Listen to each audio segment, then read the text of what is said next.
Ah, Scotch whisky, a golden elixir that has stood the test of time.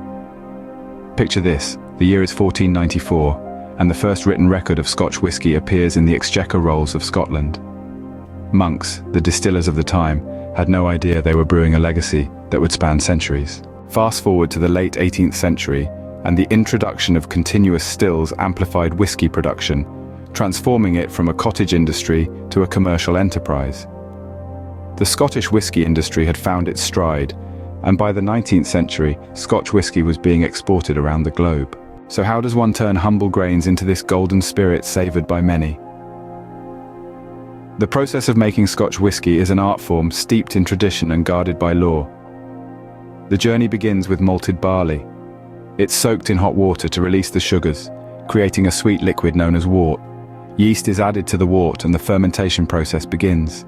The yeast feasts on the sugars, creating alcohol and a liquid called wash. This wash then embarks on a double, sometimes triple, distillation journey. The first distillation occurs in a large pot, still known as a wash still.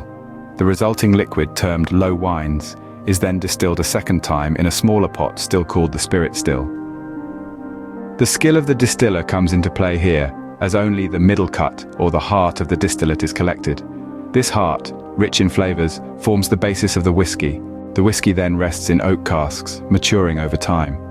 A process that can't be rushed. Maturation imparts color, flavor, and character to the whisky. The longer the whisky matures, the more complex and smooth it becomes. A minimum aging of 3 years is required for a spirit to earn the title of Scotch whisky, but many are aged for much longer. And there you have it, from grain to glass, the process of making Scotch. The journey of Scotch whisky is one of patience, craftsmanship, and tradition. It's a story of humble beginnings, of monks and malt, of stills and spirits.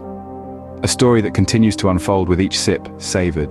To summarize, Scotch whisky has a rich history dating back to 1494. The production process involves malting, mashing, fermenting, distilling, and maturing. Scotch whisky must be made in Scotland and aged in oak casks for at least 3 years. The art of making Scotch whisky is a testament to the craft and patience of the distillers, and the result is a spirit enjoyed by many across the globe. So the next time you raise a glass of Scotch, remember the journey it's been on. Here's to Scotch whisky, a true testament to time and tradition. Cheers.